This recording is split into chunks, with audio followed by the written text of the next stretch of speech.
research papers published in well-reputed SCI index journals, and conferences like Soft Computing, Electronic Commerce Research, Journal of Business Research, Association of Computation Linguistics, IEEE Big Data, and so on. Sir has reviewed many SCI index journals such as IEEE Transactions on Multimedia, Multimedia Tools and Applications, Electronic Commerce Research and Applications, and so on. With this brief introduction, I present before you Dr. Sunil Samia. Over to you, sir.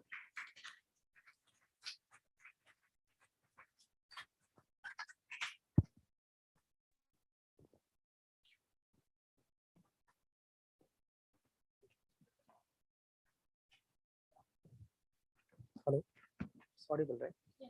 It's working? Yeah, okay. So thank you so much. It's audible? Yeah. Fine.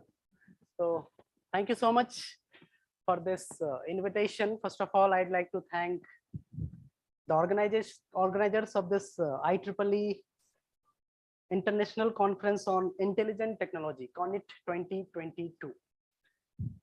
I'd like to thank Principal Sir, Dr. Basavaraj, and then convener Sir, Dr. Invitation. First of all, I'd like to thank I think the organization. Yeah. Okay. Okay. Fine. So yeah. So I was telling that first of all, I'd like to thank all the organizers and the principals, convener Sir, and my good friend Harish Patil. He is a TPC member here for this conference. So we are a good friend, and we are friends from our master degree. I also like to thank Chanakya, Professor Chanakya Jha. I wanted to meet him, but unfortunately he is not here. So I'd like to thank him. He's a TPC member for this conference. Okay. Now coming back to this talk. So I'm going to talk about, can we project my presentation? Yeah. So I'm going to talk about combating hostile content in social media. What is the meaning of hostile content that we are going to see in a few minutes, right? So before that one, meanwhile, it will be presented on the screen. I'll start with, like, I was just scrolling once I woke up today in the morning. I was just looking my social media account, some of the social media account. That's a habit nowadays, right? All of us, we do that. As soon as we open our eyes, first we'll look up the parent or our family members. They scold us also. If, before looking into the mobile, go and see the God or face. Just do this like that and then start looking or doing your job, right? But the habit has been changed. We are like handling a lot of things, multiple things at the same time. So I'll sleeping in the night and waking up in the morning. What we are doing is we are looking our mobile. Okay, what is the new message what we have got? What is the new news which is coming on the social media, right? So this is the things which is going on with all of us, right? So in the same manner, today when I woke up, I was just looking my social media account. I was just looking, scrolling the Facebook, and I observed two things which I was not knowing before. The first thing was about, there is one movie which is going to release on 1st July, Rocketry movie. Okay, by R. Madhavan. I was not knowing that one. The Nambi Effect. So it's a movie which is a biography of scientist Nambi Narayan, who had worked in the ISRO. Okay, I was not knowing that one. And another thing, what I was just scrolling the Facebook account, and I was looking. There is one of my Facebook friend, and he's my relative also, the far relative. He has updated that there is one showroom which has opened in the Bangalore, IKEA. I was not knowing about that one. It's a furnishing, home furnishing. Some branding is there. So two new things I understood. I mean, there is a brand called IKEA, right? And there is a movie which is going to release on 1st July. Then in the same movie conversation, it was written like that. Okay, this movie was presented in Cannes Film Festival 2022 and got good appreciations. right? So it's good for Bollywood. And then I was just scrolling the comments. Some users, they said, why it is Bollywood?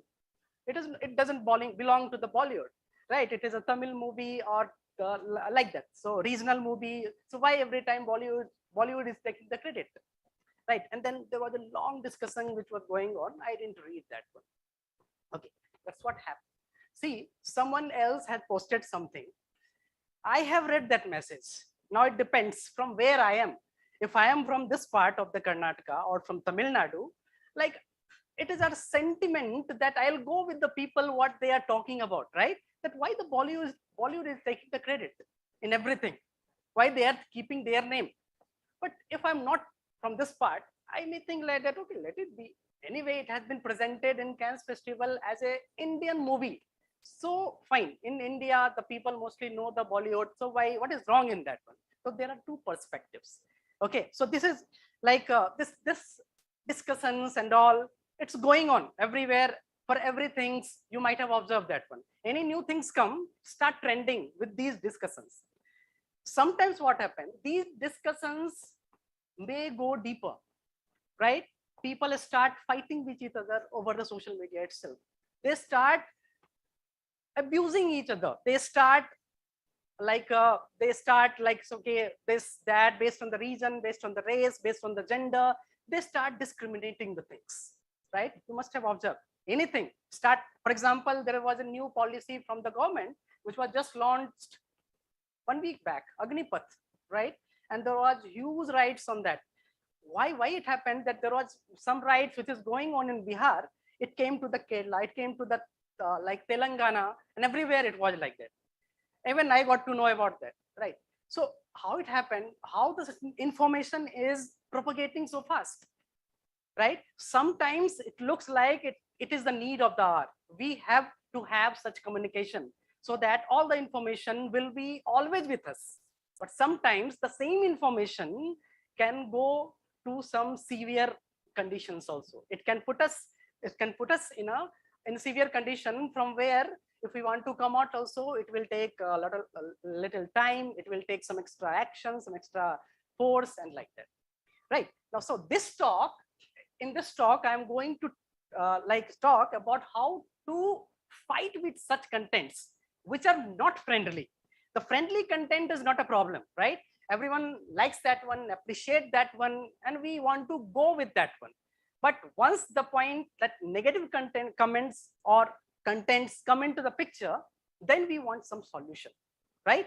See, this hostile content means all those negative thoughts, all those negative vibes, which is flowing in the social media, right? How to fight with that? Okay. So what are the different ways, the technical ways I'm talking about here, the technical ways. We are not going to identify a person who has written some hate comment. Okay, I'm not going to arrest that one, that put that person in a jail. So that is a altogether different channel. What we are talking about as a technology person, we want to find the technological solutions to identify such content and then block that contents maybe, or then like reduce their intensity maybe, okay?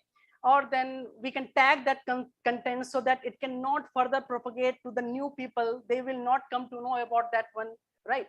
One thing I'll tell you, in Bihar, when these things were going on about the Agnipath, what they did, they just disconnected the internet. So there were 3 days, there was no internet at all. Last week, this was the news of the last week. So this is how the government is fighting with this hate content or hostile content physically. It's a physical action. But what we can do, like technically, virtually, or with the technology, that is what we are going to talk, right? So this talk is about combating the hostile content in social media. So these are the outlines we are going through. So one by one, I am going to cover each. So let's start with the social media. I have given you the few how the social media is playing a role in our day-to-day life. So it is an integral part of our daily life. We must know that, and it is dominating in everything and anything. So here, this is the word, in everything and anything. Why I have said that one? See, because I have seen that there is one movie which is going to release on 1st July. on social media, now I can make my plans. Okay, should I watch that movie? Okay, another example I'll just give you. Okay, there is a sale which is going on in Flipkart or Amazon. I'm not aware about that one currently, but just now I have seen that the ad of that one on the social media. Okay, although I do not have any plan for the shopping now, but I feel that okay, there is a sale, I will get a lot of discounts. So let's change our mind. Let's change our decision itself, right? So you must have observed that, all of us must have observed that, felt that most of the decision what we are taking in our life, that is being governed by the social media sentiment. How the people are thinking. Okay, they are thinking that, okay, you should do it, you should do it, you should do it. Okay, then we also do it, right? If most of us will say, no, we don't do it, we don't do it. So sentiments, social media sentiments are playing a major role in our decision, right? We must have observed that one in one or other way. Whether it is about the politics, the political party want to put their agenda, they put it on the social media. We want to visit any restaurant, we are very like new in HUBBALLI, Dharwad, we don't know anything. Where we go, where we search about the reviews of those restaurants in social media platforms. If we want to learn something from the EdTech platform, which EdTech platform I should go with? Whether it is a Coursera, it's Audacity, then Byju's, which one? Again, the social media will have a lot of information about it. So yes, so social media is controlling our mind. Okay, they are controlling our mind that what we should think, what we should buy, what action we should perform, everything. Most of the decision what you are taking, that is being governed by the social media sentiment. There is no most of us will agree on that one. Some of us may not agree. There is no problem into that. Okay. Then, is there anything wrong in that? If we are following the social media and if our works are being done in a nice manner, in a friendly manner, then what's wrong with that? Nothing wrong. Okay. Earlier days also, when there was social media was not available, then what we were doing? Suppose we want to buy a car. What we were doing? We were asking our friend, which car I should buy. Then our friend was telling, okay, this car you should buy, this car you should not buy. There is no service for this one, and blah, blah. Right? We were talking our friends, we were talking our family, and then we were taking their suggestions, review, and then we were making our decision. Right? Now what has happened? The same thing. If we want to buy a car, we go to the cardekho.com, carwale.com. We see the review, we see all the features and everything, we make our decision. If we want to purchase any product, we go to the Flipkart, read the review, a lot of review, thousands of review are there. We'll read some of the review, we'll read some of the sentiment, make our decision. What's wrong in that? Nothing wrong. We are doing the same thing what we were doing before. Strategy has changed. Earlier it was offline, now we are doing these things online. So there is nothing wrong. But as every coin has two sides, obviously that as I was talking, social media is also having the advantage and disadvantages. Advantage is faster and easier communication, direct communication, and real-time thinking. So you can decide at the real time what you want to do. If you are getting some news, you can change your decision. Okay, this road is blocked, don't go by this one. So real-time thinking and decision you can make using the social media informations. Then branding, then putting up the ad, political propaganda. There are lots more of advantage of the social media. There is no doubt into that. But what is the disadvantage? Disadvantage is about this cyberbullying. We are bullying others on cyber. Okay, the hateful content, the hurtful contents, we are making others to feel different. Okay, we are making others to feel that, okay, you are not amongst us, right? So these are the bad contents or negative contents, what is flowing on the social media very fast with the same pace as the positive contents are flowing. No, that is the problem. That is the disadvantage of the social media. So social media is a boon or bane? So it's boon, no doubt. Okay, no doubt it's a boon because social media has given a lot of things. And that's why we are progressing with a exponential rate. There is no problem. So social media is a boon to the society if used wisely. Okay, if used within a limit. But once you are crossing the limit, you are going in some other direction, then it may become bane. Okay. So As I said, there is no problem as long as we are with the positive side. But as soon we are in the negative side, we are being bullied, then there is a concern. Then we have to find such contents on the social media, and we have to find the way how to stop that one, right? So to understand that, first of all, that what are the, how to control the negative vibes which is on the social media flowing, we have to understand how to divide the social media content overall. So here I have divided the social media content into two like part. That's a broad classification. Positive contents on the social media and the negative content on the social media. Positive contents means all the hope speech comment. Hope speech means what? You have posted one, let's say that post today in the Facebook or Twitter, and the people are appreciating. Say that I was coming to this conference, that I have a talk in this CONIT 2022. I put that in the LinkedIn and people were, okay, congratulations, all the best, and like that. And sometimes if you put your video on the YouTube, people will give you the feedback, or this video is really very good, okay, or you can do better. These are all the hope speech comment, gives you the hope to do better and better and better, right? But the other part is the negative contents which is there in the social media. What are those? These are fake content, hate content, offensive content, or defamation content, or bullying content, like that. There are many. Okay, so I have listed few of them here. So what I have done is, first of all, I have just classified the social media content into these two broad classified categories. Then these contents, this fake content, hate, offensive, and defamation, they are being tagged as hostile content. Okay, they are all the hostile content. Okay, if we want to present them in a one group, then that name of that group will be the hostile. Sometimes you will see that the same group are also being tagged as toxic content. Okay, so these are all the toxic content or hostile content which is there in the social media. So what are these toxic content? What they contain basically? So they are harmful. The inappropriate use of offensive word. For example, he should be hanged. Okay, so, or I will kill you. So these are all the words, or there are many other abusive words the people are using. Those are all the inappropriate words, right? So they are part of this hostile content. Now, attempts to defame an individual. If you want to just insult an individual, they want to make fun of the individual of, or a group of the people, then that is also a part of this hostile content. And posts that spread the disinformation. So these are all the contents what we have in the hostile contents. Okay. So what are the consequences of the hostile contents? So these are the consequences that people may go into some kind of a stress. Okay. For example, I am in a class and my all friends are like commenting behind me on social media. I'll get the stress. And that's what happened. Not only with the adults, it is happening with the teenagers also, with the kids also. Okay, you must have observed that one. So this is stress, depression, loneliness, negative feeling, loss of reality. All these are the consequences of those hostile contents.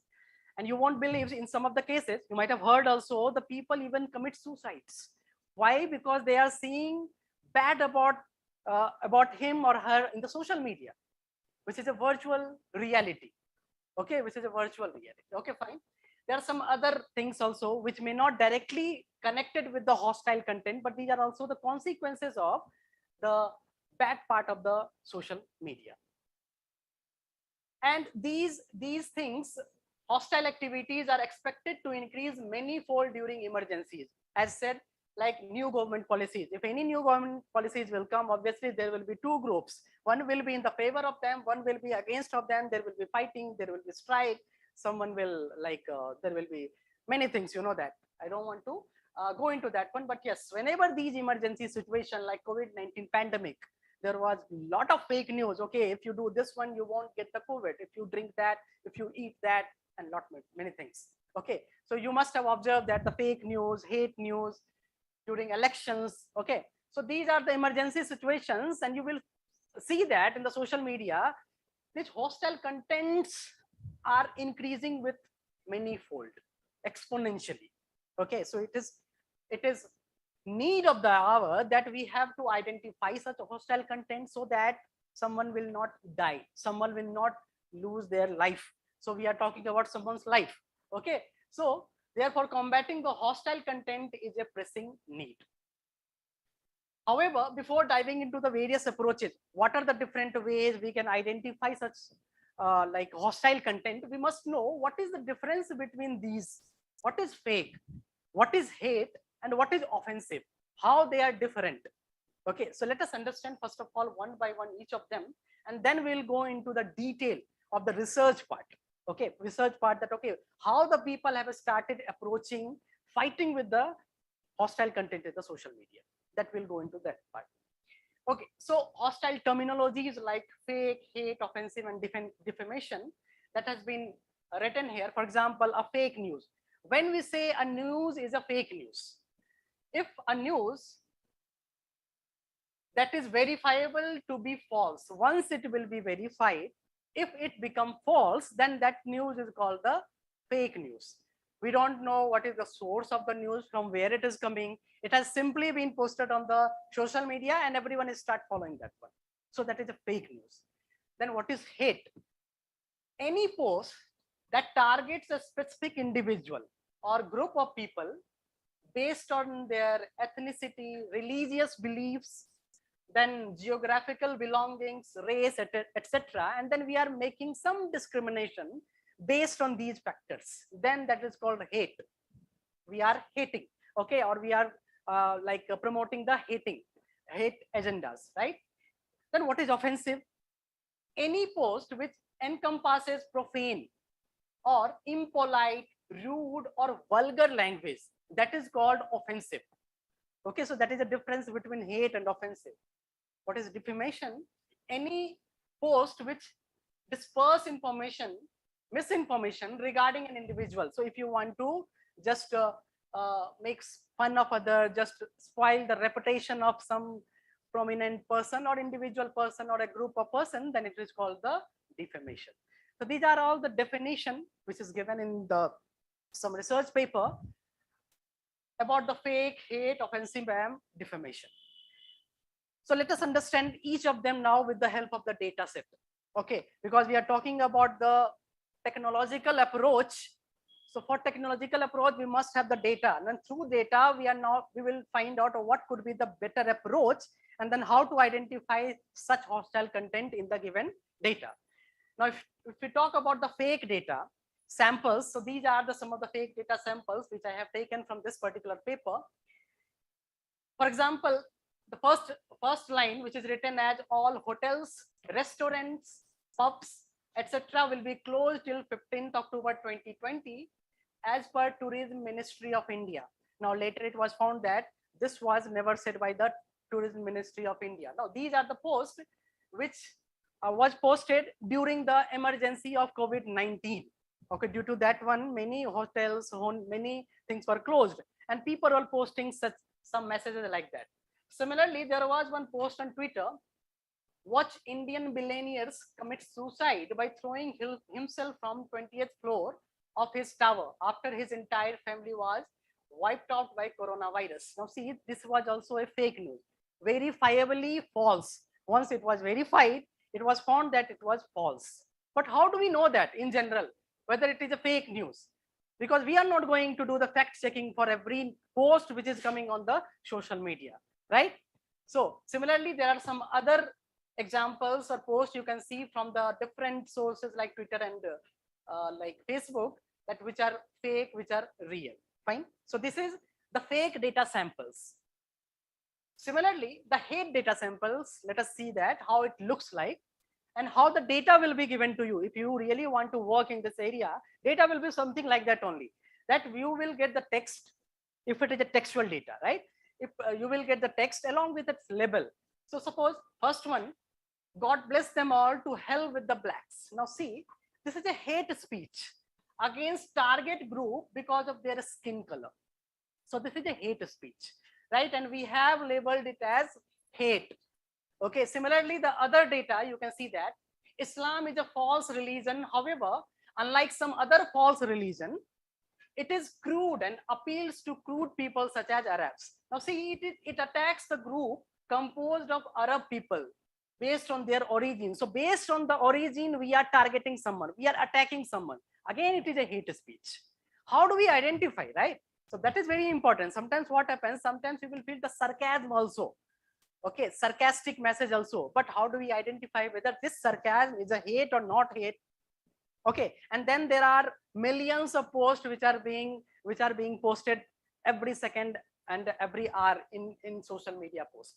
Similarly, one example of non-hate, like where can I find the national socialism speeches and music, also historical in MP3 format for free download on the net. You see, although we are talking about national socialism, but this sentence is not a hate speech, right? Because here the user is just asking some documentation, so he can read or understand about it. So we have to understand, first of all, what is hate, what is not hate. By analyzing the data, then only we can use some models, some machine learning models, some AI models, and we can train them, and then that model will identify whether it is a hate, not hate, fake, not fake, and like that. Similarly, for the offensive content, let us see that.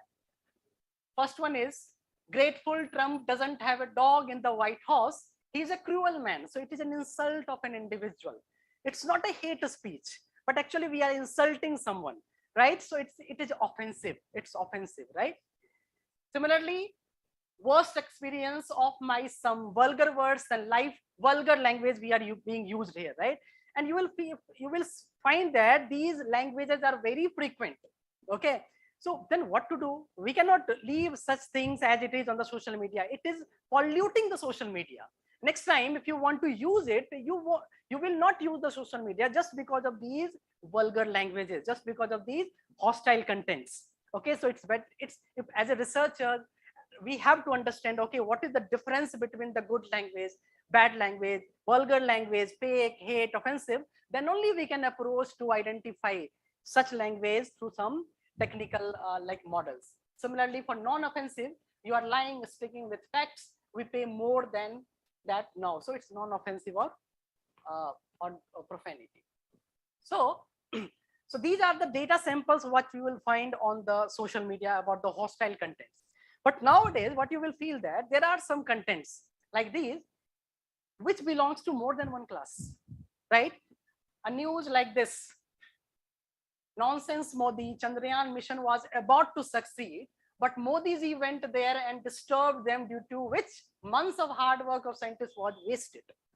Okay, so it is a insult, or we are just destroying the name of some individual, right? It's about the Modi, it can be about anyone. It can be about anyone, right? So the point is, you see the label, what has been given for this particular sentence, it's a defamation, right? It's a hate towards that person, and even it's a offensive, because that person is a reputed person and you are making fun of him, right? So it's an offensive content. So you will find that there are some contents which belongs to more than one class also. Similarly, the other examples also is there. During the COVID-19 pandemic, companies are revoking placement officer with stress out student, and then there is some URL, right? So this is a non-hostile contents. All other were the hostile content belonging to one class or more than one class. So in reality, if really you want to work on the hostile content detection problem, you have to understand first of all the data. I have shown the textual data. The data could be present in many other ways. It can be present in the picture form, the image form, and nowadays memes are very popular for such hostile contents. Okay, there will be a meme which will be doing all these things instead of text. Okay, and that are because memes are more, because it's a scenery view, pictorial view that takes more attention. Okay, so that are more popular. So now the point is how to fight with these contents. Now that is the point. So how the people have approached. So what I have done is I have categorized it in 4 different phases, right? Initially, when these contents was just started appearing on the social media, we didn't have the data. Okay, suppose we want to fight with anything, we should have the information about that one. Data is what? Data is information.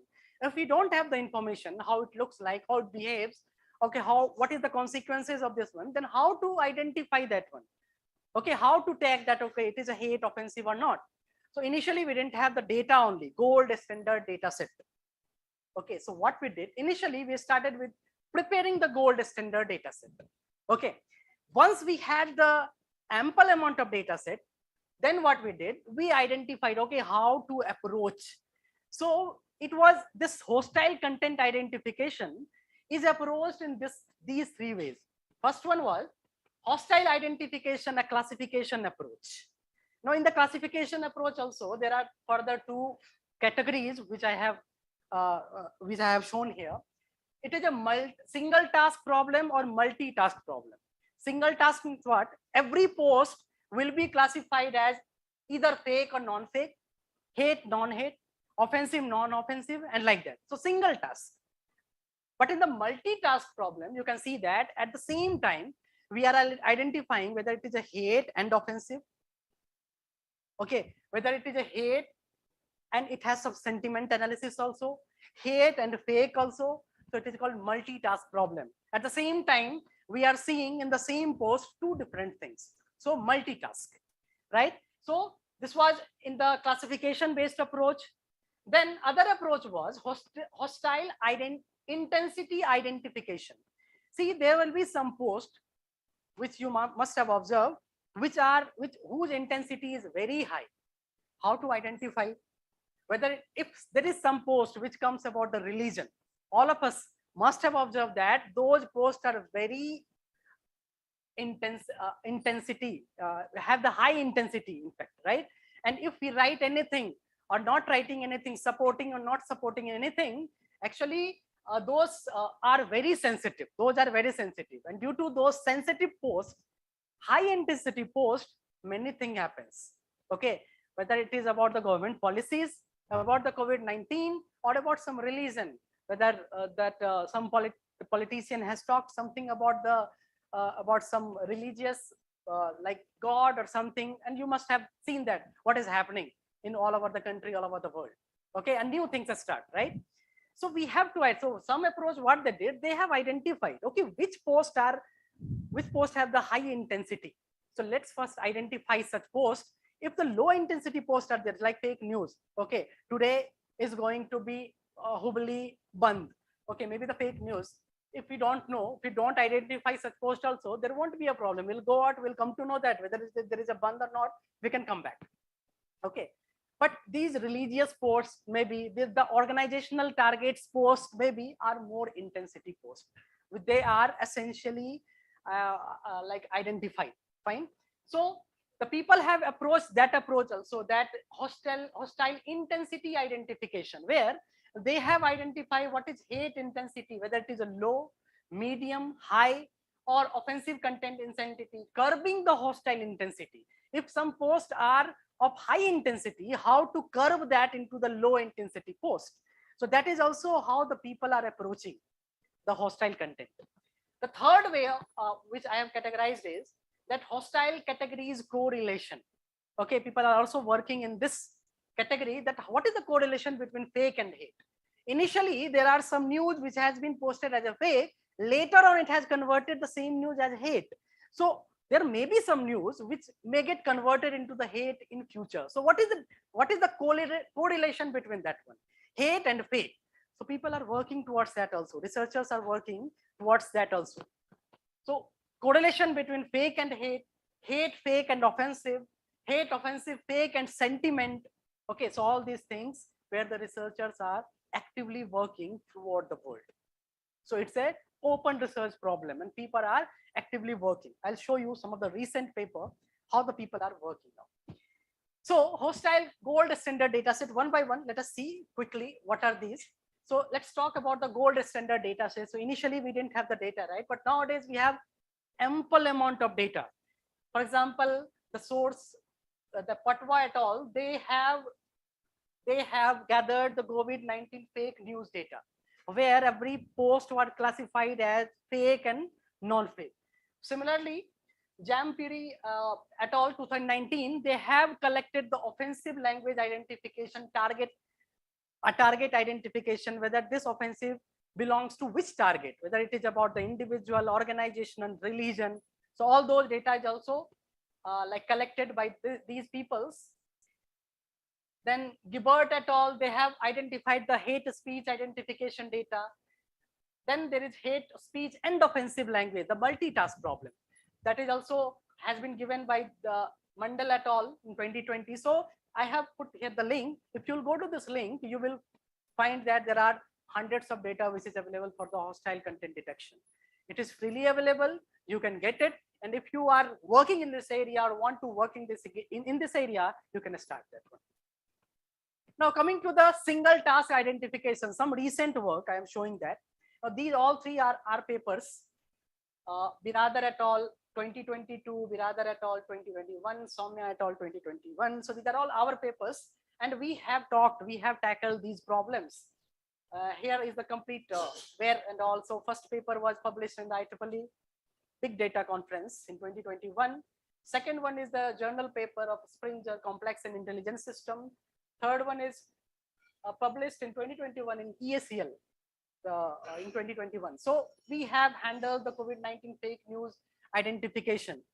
Okay, the single task problem of hate, non-hate, and offensive, not offensive. Not only we, the people, there is one good group from IIT Delhi. Okay, so they are working like very nicely in this hostile content identification. So you can also follow their work, that how they are working, what they are working.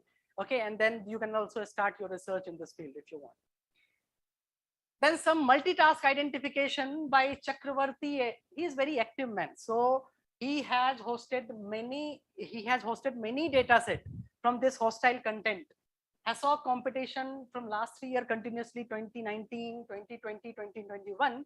And he has proposed the different data sets in English, then Indo-Arabian languages, Urdu, then Dravidian language like Kannada English, Tamil English, Malayalam English. Okay, so these are the competitions we had also taken part. So this version may come in the 2022 also. You can again look into that one, HASSOC 2022, and you will get more information about that one. Similarly, the other papers you can see that 2021, 2022. So what I want to show is there are a lot of work which is going on this hate and offensive content detection or hostile content detection, right? So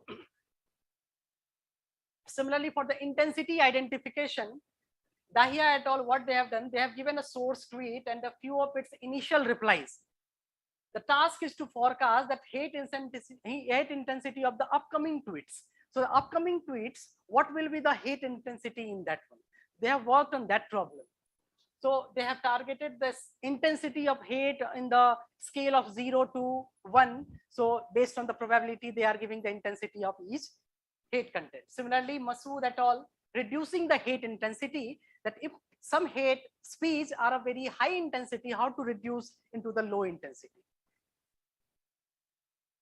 Then some correlation which is being worked by, okay, I'll finish in five minutes. Okay. We have some other works which has shown the correlation between the hate fake, hate sentiment analysis, and so on.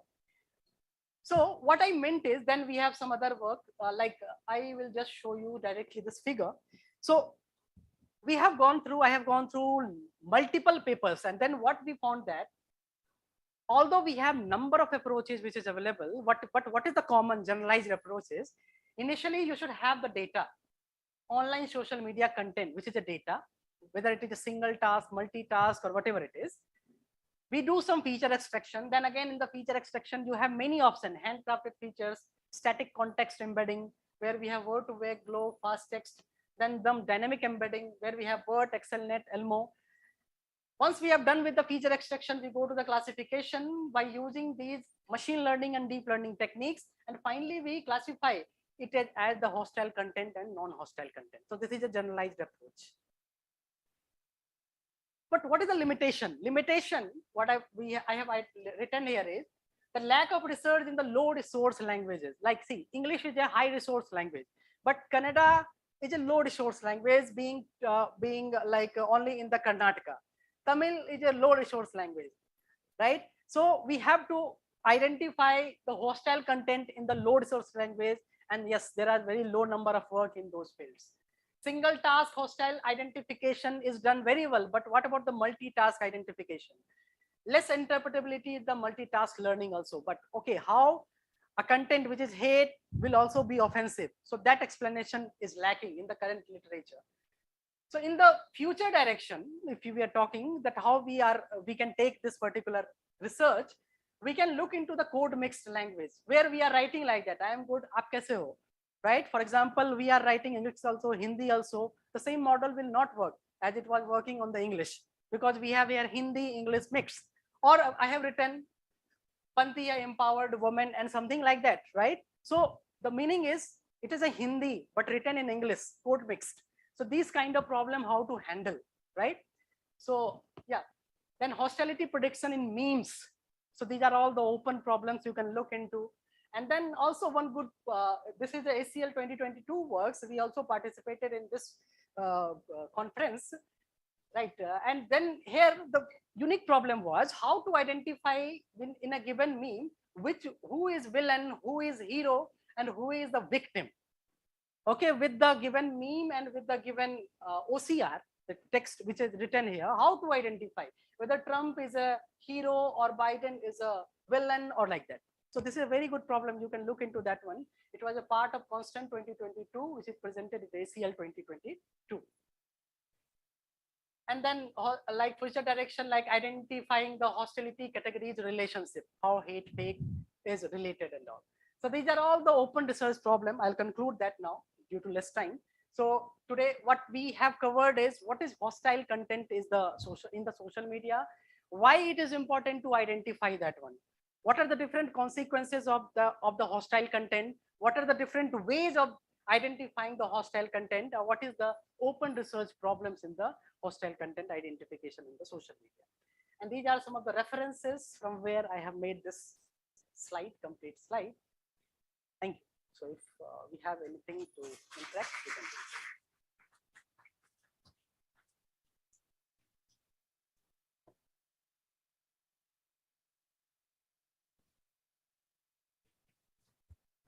Thank you, sir, for your rich educating talk. Yes. Yes. Any questions from audience? You're welcome. Any questions? Anything to ask? Then I will be happy to answer your question. In this one, yeah. So I have used even the traditional classification methods, yeah, like SVM, decision tree and all. But what we found that nowadays data are very unstructured, right? And that too, we don't have the numericals data, it's a textual data. And identifying the feature is very difficult from that one. So those methods are not up to the mark. So then we have tried with the many language models or the transformer, BERT as a classifier, or recurrent neural network, LSTM as a classifier, because those methods are very good in identifying the context which is given in the sentence. So those classification methods we have used. Anything else? Any queries from audience?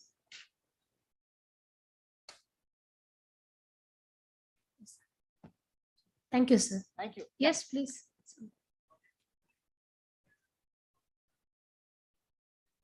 Yeah, so that is also there. That's why I mentioned that one, that although it looks like hostile, but it is not hostile. It can be sarcasm. So there are some research papers which has like for the sarcastic detection also. It's not about the hostile detection. That's why the sarcastic messages are kept away from the hostile contents, right? So the models, they have to understand the context, that in which context that word are being used. Ultimately, these are the words, whether it is used with the positive context or negative context. The context is very important. So these LSTM, bi-LSTM or transformer models, they are very good in that one. So you can try those models and they are good in identifying such things. At least with the English, that when it goes to the like code mix and English, Hindi, Tamil, English, which we are very frequently writing in the social media as an Indian, because we are multilingual, it is still difficult to identify in the code mix and script mix. So you can look into that.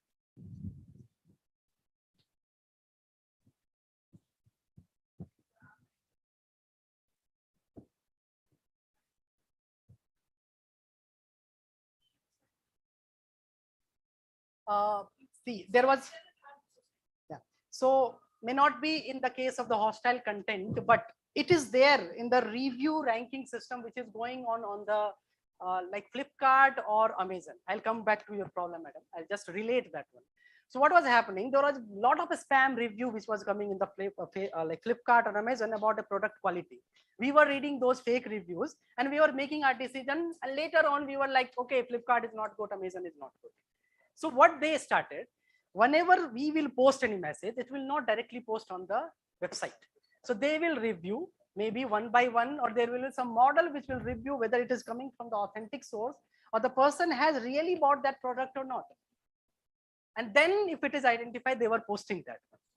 Now, this has not yet started in the social media for the hostile content. I have not seen as per the survey what I have done. But that should be done. But the problem is, if we are restricting the people and if we are not getting the immediate response, I posted something on the Facebook and it is coming after 1 hour, I will lose the patience itself. That is the problem in case of the social media and all. So they have also not yet started reviewing your post and then making it to be posted on the social media, if it is good or not. Yeah. So that is the problem, but can be done if it is really polluting the social media. Thank you, ma'am.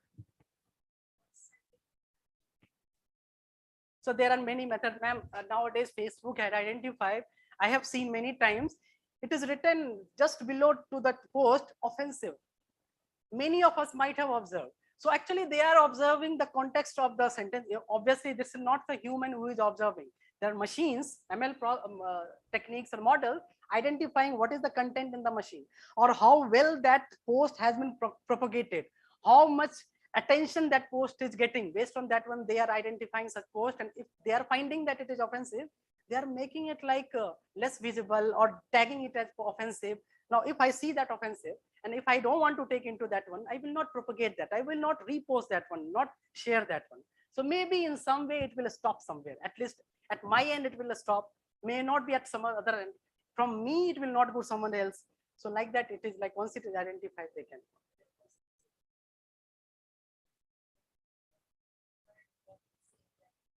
Yes, yes. So there are models like Facebook and Google. They are continuously working on this one. And the model what they have presented for the English data set. So that percentage is plus 90 plus only. But for the regional data set, still they are not good. For the regional like Indian data, where the multilingual code mix, script mix data, they're still not good. Yes. So these like open research and everyone is working in this area. That's right.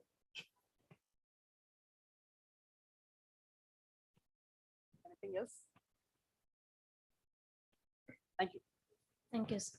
Now I request Dr. Aralitgi, Professor, Department of ECE, KLE Institute of Technology, to present memento to Sunil sir. Please, sir.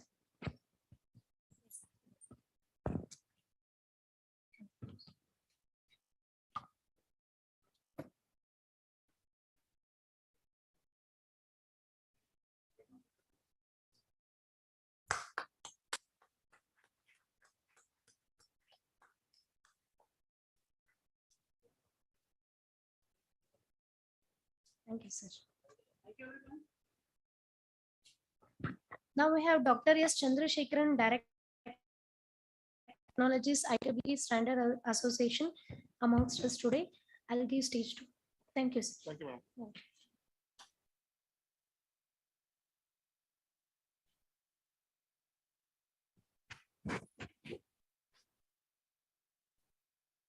With your permission, I will remove the mask, if you don't mind. Easier. Perfect.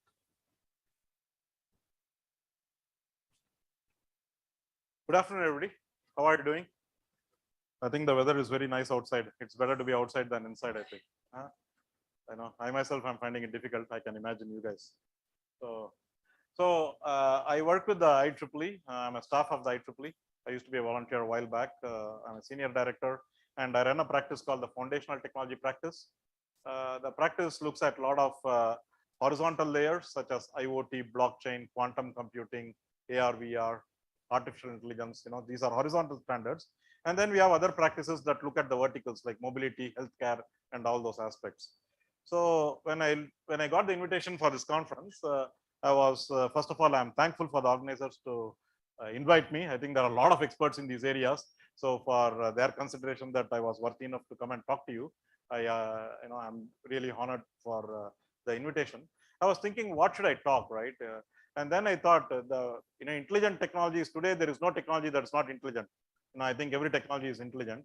So I thought it will be a one-day program. How can I fit it in 40 minutes? Now it's supposed to be 20 or 25 minutes. So I will try to do some justice to that. And I wanted to give a perspective on why we need standards, right? What is the importance of standards? Just a tip of the iceberg. Hopefully, it will increase your curiosity and highlight the importance. I think today morning, Dr. Suresh and I talked about relevance of research to the society. I think as engineers, right? That is always the case. What is engineering? Engineering is doing something hands-on, developing a product, right? So I think it's very important to understand when we develop research, how can we translate that research into actual deployment, right? And that cycle has really come down. Maybe when I was studying 30 years back, research to product development was about 10 years. It almost used to take a decade. Now research to product development happens parallelly, right? I think that's all very interesting. And today we live in a world where we touch, feel, experience. Everything is engineered today. People are getting brain implants.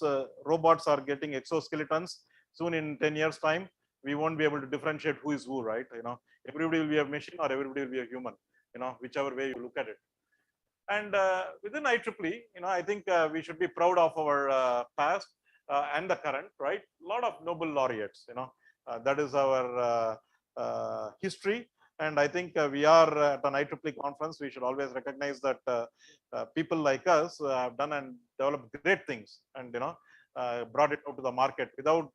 Without some of these inventions, we will be perhaps in the Stone Ages, right? So, and we always talk about the fourth industrial revolution, and it is accelerating at a very fast pace today. No longer, I think it should be called industrial revolution, because the society is industrially revolutionized at this point of time. But it's important to understand what is making a difference from where we are today and where we are going to go. So I wanted to, I think this is an important slide. The reason I talk about it is when we talk about impact of standards, we really want to understand why, what is the relevance of it, right? So from that context, how many people here use Wi-Fi today, right? I'm assuming everybody, right? I would rather should ask the question, who is not using Wi-Fi, right? That's a more appropriate question to ask. And imagine, when you wake up with your phone, right? The first thing you probably look at is either a Facebook or a WhatsApp. That means you're already connected. Then you work through the day in the school, wherever you are going, and then you sleep. And again, you sleep with the technology, right? So we are using technology continuously. And wherever we go, right, hotels, airports, trains, we are always looking for Wi-Fi hotspots, And I'm just giving an example. There are a lot of such examples, right? That is possible only because we had a protocol called IEEE 802.11, right? That makes it possible. So you can buy any phone. You can be assured that this phone can connect to any router, right? That's possible because there is a protocol that the router has implemented. There's a protocol that your device is implemented. The device can be a phone, can be a washing machine, can be a television. Now everything has Wi-Fi today. Camera has Wi-Fi. There is nothing that doesn't have Wi-Fi. And in that context, you can imagine that, if this was not there, what kind of, where we would have been, especially the last 2 years with COVID, that just proved the importance of these technologies. Of course, there are downsides to it, and I will talk about that also, how we make sure that we are using technology in a safe manner. But having said that, I wanted to put this slide just to show the importance of standards such as Wi-Fi. There are a lot of standards we don't even notice. Today we are getting power, electricity. Everything in the electricity sector is standardized. The size of the wire, the size of the switches, the tube lights, the fans, everything is standardized. And why do we need those standards? And I will come to the next slide on that. What is the importance of it, right? So what is the impact that these standards have, apart from the fact that it makes our life very convenient and easy? There are multiple other things. Today we are living in a globalized world. That means that there is a global supply chain. If somebody is putting a system, you may not talk the same language in terms of a regional language, but you can say that, okay, my system will collaborate with your system. because we are all implementing the same technology. I can talk 802.11, you can understand 802.11, our systems can integrate. So it's important that for a global supply chain that we all use standards, but in the process, what happens is you increase the competition, right? That means that if somebody says that, hey, I'm looking for a product which is compatible with XYZ standard, that means anybody who understands the product, the protocol, they are able to develop a product. So it increases competition. And what does competition do? It brings down the cost, and you would have seen this, right? A television you buy, a phone you buy, when it comes into the market, it is one price. 1 or 2 years later, the price is just shattered, right? I always tell my wife, never see the price of the product that you bought next day, right? It'll be 50% of the cost, you'll hate yourself. But that is because there is so much competition, there is so much products out there, it keeps on bringing the cost down. So it's important. So it creates new markets, but it also allows for reliability. When I buy a phone, a lot of people would have noticed a mark called CE, right? Or when people buy gold, they look for the BIS mark. So there is a certification. So what does the certification do? Somebody has put some thought to say that, okay, does this product follow certain norms, right? Follow certain standards, follow certain specifications, right? And when we see that, then we don't worry, then we buy that product, right? So it increases the consumer confidence. So there are a lot of reasons why standards are important, the impact it brings to the society. So I thought, what subject should I pick when we talk about intelligent technologies? And I thought I will touch on IoT and a little bit of AI. Okay, those are the couple of things I'm going to touch on. And mine is not from a technology perspective per se. Mine is more from a standard specification perspective. So it might sometimes be a little bit dry, but hopefully we all will understand. One thing that I've realized, right, one of the core aspects of technology today is interoperability. I talked about the example of Wi-Fi. Today, without interoperability, it just cannot work. When you are designing a system, it is going to be part of a larger system. Always you have to think that in mind. So you have to think about what is the application and how do you make sure that you have interoperability. And I do not know how many people are from North India here. I lived in Delhi. My kids grew up in Delhi. They used to have this when they fight, kids fight, right? Kids fight all the time, right? My daughters fight, and they do this cutting, right? That means that I'm not talking to you. They stop talking, right? If systems stop talking, everything breaks down, right? We have to solve the problem of interoperability, right? It's important that whatever language we use, all the components in that system understand that language. So when you talk about Internet of Things, that highlights the aspect of interoperability because there are so many things at play. When you look at a system, when you look at a car today, I can easily imagine 10 different technologies in that car. What used to be mechanical, today there is power electronics, there is battery technology, there is communication inside the car, there are materials, smart materials, there is powertrain, processors, infotainment. Car is no longer a car, it's everything but a car, right? Now they are talking about autonomous systems. So imagine a car without a driver, then it can take any shape. You are a bunch of people sitting, except that you are moving as you are sitting, right? So quite amazing things that are happening. So so I will talk about the right hand side column. When we talk about the Internet of Things, we talk about, people refer to it about cyber physical, M2M, Internet of Everything. So those are phrases that they use. They have subtle differences between each other, but overall they form under the category of IoT. But what do these things have in common? That everything is deeply digitized. There is almost no human intervention, right? There is a lot of data that is available. We are generating a lot of data. We are storing a lot of data. We are analyzing a lot of data. You talked about, how we look at data, right? So it's important, and these are evolving at a much faster pace. I do not know how many people have seen the Terminator, but it's all becoming very real. Soon there won't be any difference between man and machine, right? It's all coming together. How many people have watched the movie I, Robot? If you haven't watched the movie I, Robot, I strongly recommend you to watch it because that is just today, right? People in Japan are talking about using robotics for elderly care, right? It's happening today, so it's amazing that people are visioning these things 20, 30 years and, did movies, what used to be science fiction. Today, it's very, very difficult to do a science fiction movie because we are living in science fiction, right? Almost.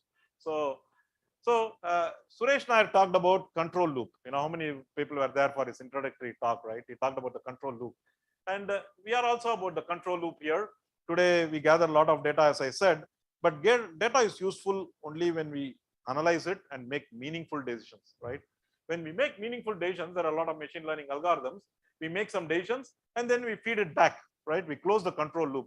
As engineers, we understand, open loop systems cannot work. Only closed loop systems work, and that is a classical case in any systems you take, and really true for IoT also. And the reason here is then you can do self-configuration. I think it's constantly looking at data and it's configuring itself based on the data that is available. People are working on counting people in a room, right? When you count people in a room, then it will adjust the thermostat, it will adjust the air conditioning, right? It doesn't have to be this cold when there are only 10 people. When there are 1,000 people, you have to adjust it, right? So those things are happening automatically. So there are people, processes, and things that are part of the loop. And of course, this is not very surprising news here. A lot of billions of devices. But what I have found, quite amazing is the number of application domains. Incredible. Anything you touch. When I was growing up, there were certain industries which was just purely traditional. Textile. You go to a Bombay dyeing or a Arvind mill, you piece of cloth, and you come. But today there is technology to run the factory. There is a smart factory environment. Then there is a technology on the product that they develop. They are putting sensors on the material. It can be in automotive. I don't know whether people have been to very cold countries. You just can't sit in a car. I'm sure we have experienced it in hot weather. When you come inside the car, you can't touch the steering wheel. The same problem exists when it's extremely cold. You can't sit, you can't touch. So they have sensors which will warm the seats, which will warm the steering wheel. So it's important, right? These technologies are coming every day, right? So there are so many application domains. There is agriculture, which is really a growth area for sensor technology, for wireless sensor nodes, all these areas. But not only the technology is evolving, but the different business approaches, like what we call the cliche Uberization, they call, right? Today everything, you pay your milk bill through a phone. You don't have to stand in any queue. My kids do not understand queues, and we grew up on queues. We never knew at the front of the theater line whether we'll get a ticket or not. Now they just don't care, right? It's I don't know what is good or bad, but that's how it's evolving, right? And these inputs are coming from so many different places. In a city you go, in London, and you can see when you walk the streets of London, they are saying that the number of cameras in London are a lot more than the number of people there. How crazy is that? And London is, UK might be less populated than us, but London is terribly densely populated, right? And still there are a number of sensors. Who watches Crime Patrol here? The Hindi show on Sony. You watch, every crime they solve is based on triangulation of cell towers, its usage of cell phones, its CCTV. So technology is really pervasive. It's there everywhere. When we go out to lunch, I go with my colleagues to lunch. We talk about something. We talk about a car or a motorcycle or whatever you talk. When I come back, there's an email on that. It's crazy. It's uncanny. And sometimes we think it's coincidence. I really have accepted it, right? There are so many devices that are listening, right? Every device that is around you is listening. I have an Alexa. I just can't say to people, I have Alexa. Immediately she asks me, what do you want, right? I'm not even talking to her, right? And she is asking me, oh, it's crazy, right? But what I'm trying to say is there are devices that are there everywhere. And when we talk about sensors, it's just not about hardware sensors, it's software sensors. It's a heterogeneous network world we are living in today, So let us not kid ourselves, right? So all these inputs are coming in. And then when we are developing an IoT architectural framework, what should be the considerations, right? Now we want to develop an architecture where there is so many sensors, so many data, so much decision making. How should IEEE look at from a standardization perspective? What do we standardize, right? So before I get into standardization, I think if you take anything out of my talk, I want to take this particular slide out of my talk. You can forget everything else, right? Till probably 5-6 years back, we were all about technology. How can we improve our algorithms? How can we make it faster? How can we make it less power hungry? How can I reduce my subthreshold leakage, right? How can Intel design 7 nanometers and have 1 millivolt of leakage at the subthreshold level? Amazing research problems. So all great. But today what has happened is this conversation has slightly changed.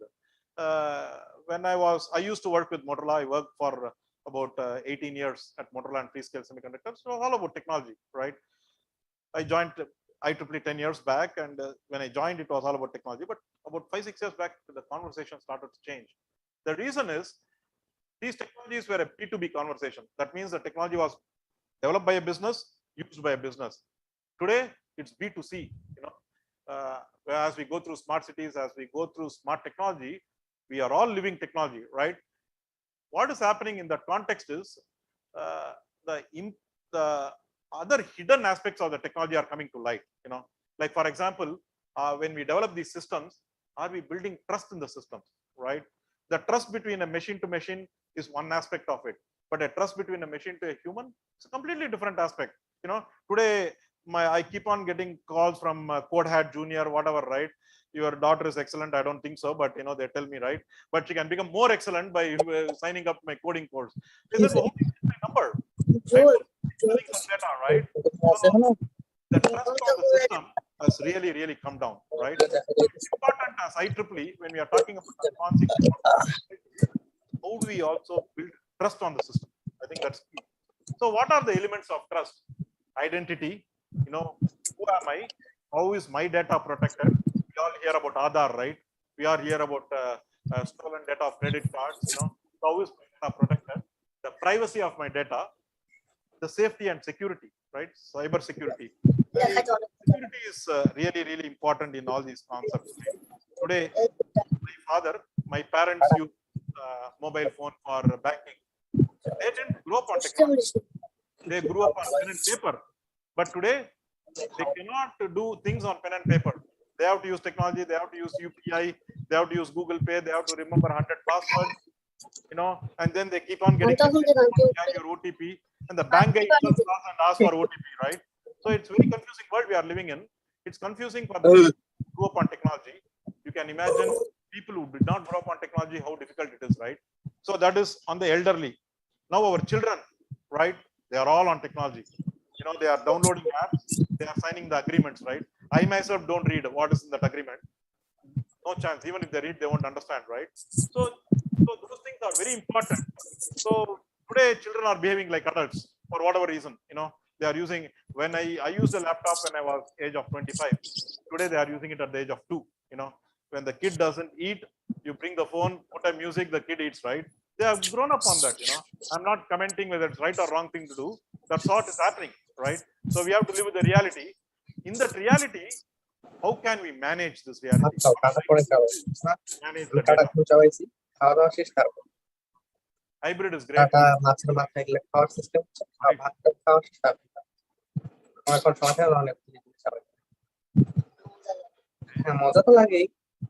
System আছে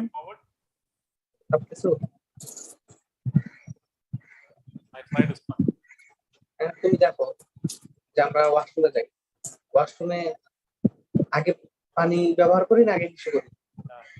We want আমি তো পানি ব্যবহার করি, কিছু ব্যবহার করি। Lot of times when I go to meetings, the most difficult thing is to get the projector working.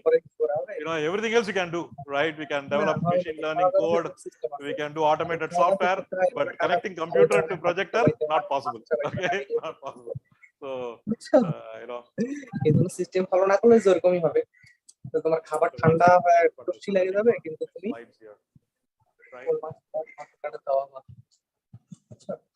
ধীরে ধীরে বড় হচ্ছে, তো এই জন্য বলছি।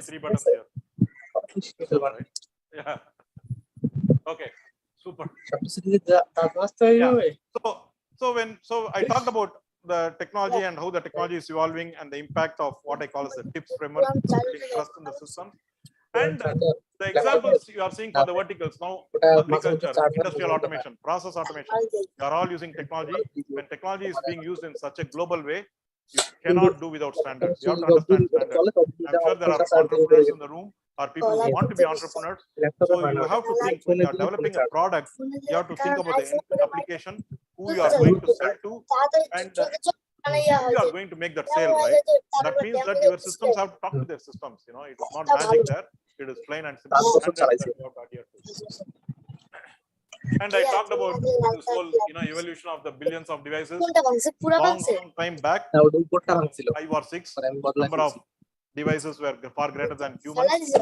That is going to grow only significantly. I think we have to understand how we live with the reality instead of stopping the reality, right? I don't think anybody is trying to do that, but just saying. So in that context, I wanted to touch upon a few standards. I will close my talk in probably about 5-7 minutes. We thought, okay, when I'm designing a framework, architectural framework for IoT, what should I do? So IEEE 2413 got started. They said that there are all these different verticals that are using IoT, a mobility or a healthcare or a agriculture or whatever the vertical, retail. There are some things that are common to all the verticals, that are something specific to that vertical. So they decided that whatever is specific to the vertical, they will leave it to the vertical to decide.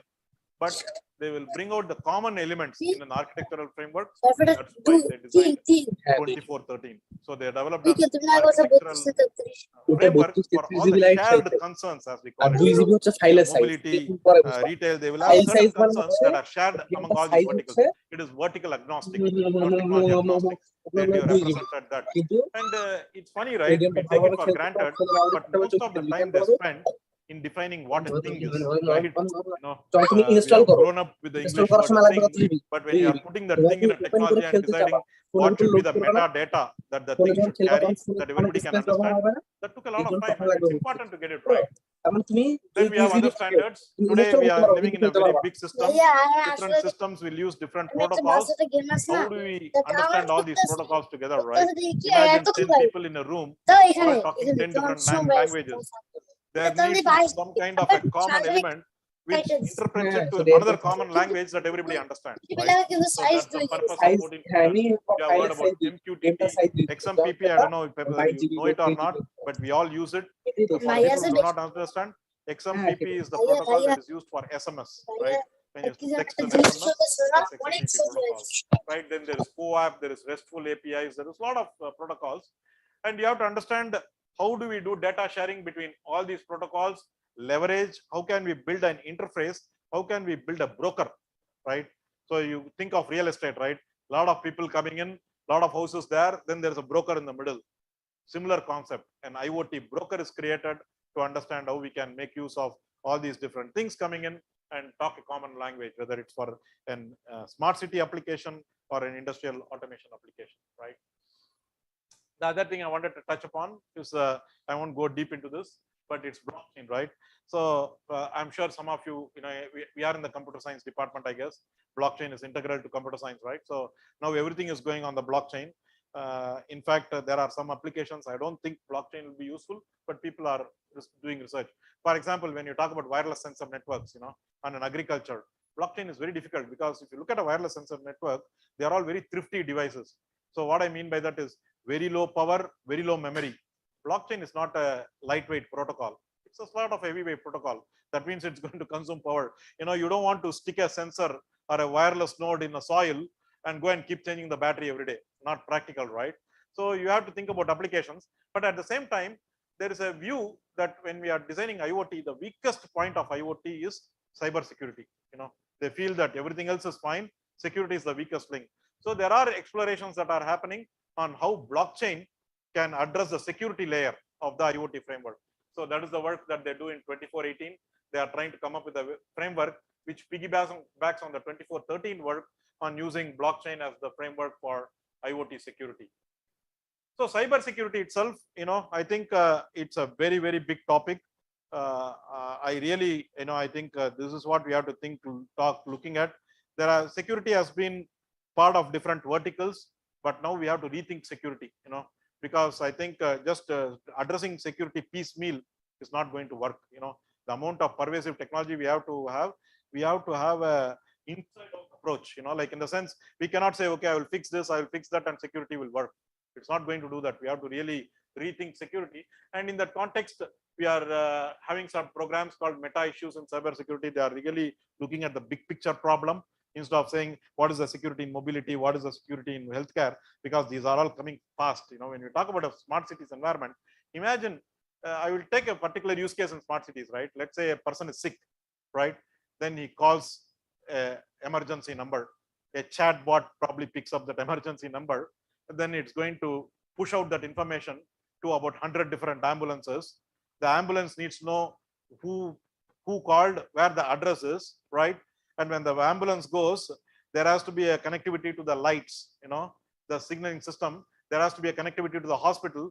Imagine the number of people who died because they couldn't find hospital beds, going from hospital to hospital during COVID. Crazy, right? We are living, and unfortunately, we are living in a modern world where an ambulance has to go hospital to hospital. Just unacceptable in my view, right? But it just shows that the technology is not at there. That is the power of technology. We should use all those applications so that they go to the right hospital, understand what is the oxygen availability or whatever is the availability, what is the capabilities. All these should be completely integrated, right? But when you are talking about that integration, imagine the number of agencies that come together. There is an automotive, there is a healthcare, there is an individual person. All of them are coming together, right? It's a very complex environment. So in this environment, security can be hacked at any point of time. We have seen so many movies, right? Anybody who sees Hollywood movies, everything is about hacking a system, right? Because it's so common, it's so easy today, So we are doing quite a lot of work when we are talking about cyber security, and including in 802.11, how do we hide our MAC address, right? Today, what do? Everything is about MAC address, but there is a work going on in 802 called MAC address randomization, right? How does that work? So a lot of interesting work in the security space, right? So I'm going to skip smart manufacturing for a few minutes. I wanted to touch upon a couple of things so that I get artificial intelligence systems. Just about 2 slides. I wanted to touch upon it and close it because this is quite interesting in what we are discussing today. So IEEE, when we talk about autonomous systems, we are talking about autonomous systems everywhere. Cities, if you go to Pune smart city, they collect a lot of data, they automate a lot of data. There is a lot of intelligence that are built in. We don't even realize that's happening today. You talk to an airline agent, you talk to a hotel, people are not there, but the voice has become so real, right? So in that context, when we have autonomous systems, I talked about trust.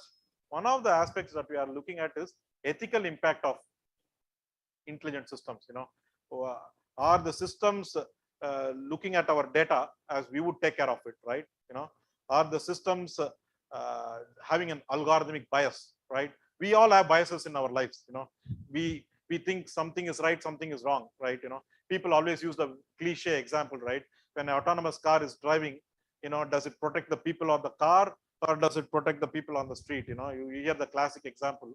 But it's important, right? As a driver, human driver, you make some decision. I don't know how the brain works at that point of time, but the brain is triggering some neurons. You make some decision, and imagine a person writing a code on that situation. How does he make a decision, right? Very difficult. So what are the biases that are being built into the systems? So there are a lot of complexities that are involved. We produced a very seminal document called Ethically Aligned Design. So when we talk about autonomous systems, there are different principles, transparency, accountability, algorithmic privacy. So there are the 8 different verticals we found, and we put it all out in a document saying when you are designing systems. So this is, some people at that time when we started it, they said it's not core to IEEE. IEEE is all about technology. But our mission is not about technology, right? It's about technology and its connectivity to society. Now, how do we advance technology to society? So initially we got some headwind, but now people understand, right? When we talked about starting societal impact, ethical implications, there are a lot of people should IEEE get involved in these things, right? And yes, because the technology that we develop are being used by people. So we have to develop safe technologies. We have to develop technologies that understand these things. So we developed this document called Ethically Aligned Design. And we did 2 sets of projects in under the umbrella of AI. One is called the technical standards, right? The technical standards is how can we improve our AI processing? How can we design better machine learning algorithms? How can we do federated machine learning? All these things are happening. That is on the technology side, right? Along with the technology standards, we built a whole series of what we call as contextual standards. For example, I talked about the example where we are all downloading applications and just agreeing to the terms. There is a standard that's happening on machine readable privacy terms. So what it does is there is I give my requirements to my phone, right? My phone captures my requirements. Then the application that you are installing, they say what it is, right, what privacy they are maintaining, then the software in the phone does a matchmaking, does the application match my needs? Then I don't have to read this 10-page document, right? Then it gives it subjective, like a refrigerator energy star, right? It will say green, amber, or red, then you can make a decision. Okay, if it is red, maybe I don't want to touch this application, right? Because you don't have time to go through that, nor have the capability to understand that language, right? So the machine is interpreting that for you. These are all contextual standards. We are doing that.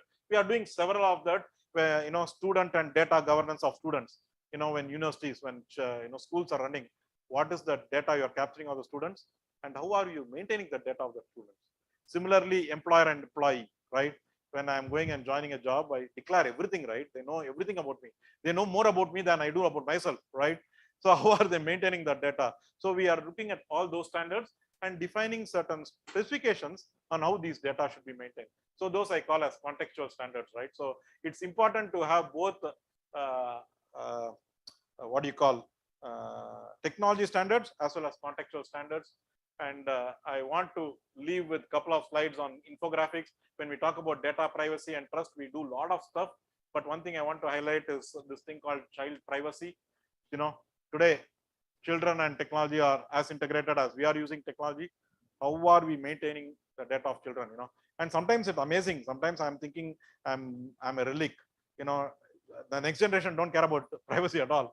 The minute they land at a place, Facebook is there. I've landed, I'm at this restaurant, I'm doing this, I'm eating this, everything they know. The parents may not know what they are doing, but their social network will know what they are doing, right? Maybe that's how we are evolving. But within that context, you can see how much bad actors can come into play. It is not about preventing the good actors, it's about how we can solve the problem of the bad actors, right? So that's where technology plays a role. So child privacy, age appropriate system design and all that we are doing. Pretty interesting stuff. A lot of emerging areas are there. I didn't want to, I cannot go into all that in 30 minutes, 40 minutes, but a couple of things that are coming up in the 10-year horizon. You might have heard the word metaverse, AR, VR, now they call it XR, right? Now they are talking metaverse, multiverse, whatever you call, right? All exciting movies are coming real. Quantum computing, quantum computing brings us completely set of different challenges for security. What we thought is secure, they are saying that quantum computers can break that, right? On one hand, that is a problem. On the other hand, there is going to be an era of classical computers and quantum computers together. How do you manage that, right? Security is completely different, How do we design systems in a hybrid situation? So a lot of work going on in all that. Edge computing, very, very interesting work happening. A lot of data going to send to the cloud, but today we have latency issue. We want to go show the advertisement in the 10 seconds. They are waiting at the signal latency, right? So edge computing becomes a key aspect. And these are the different components of the smart cities. A lot of different exciting work happening in different areas of what I call as the overall framework of smart cities. So within IEEE, this is my last slide. We are all built in terms of practices. I talked about the foundational element here, but the rest of it, we have healthcare and life science, mobility, energy. They look at the specific vertical. Of course, I interact with all of them because at a layer down, they all interact with the horizontal standards, right? So really, we are promoting innovation, but we do that in a way that protects public safety, health, and well-being. It's important. That's core. We never should forget that. And with that, I think I took a few more minutes, but I want to wrap my talk. And either we can take the Q&A now, or I don't know where you guys are eating lunch. I can be there at lunch and we can interact. Back to you, madam. If there are any couple of quick questions, I can take. Otherwise, any queries from audience? I am hungry. I'm sure you are also hungry. So. No queries, sir. No problem. Thank you. Thank you, sir. Either they didn't understand anything or they understood everything. Thank you, sir, for educating us. Thank you, madam. Thank you, sir. I request Dr. R.L. ma'am to present memento to Chandrasekharan, sir. By the way, I'm not a doctor. I'm only a mister. Yes. I didn't complete my PhD. I went after money, I guess.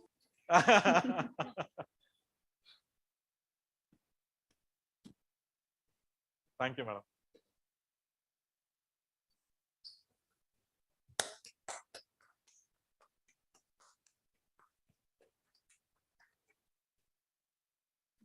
Thank you. My first visit was in April and May. It was like 45 degrees. Much nicer Hubli. Yeah. Thank you all. Let's go and have some food. Yes. Those who want to present your papers, you can go for EC seminar hall. And lunch is arranged in canteen. After lunch, you can collect your certificates at the registration desk itself. Thank you all.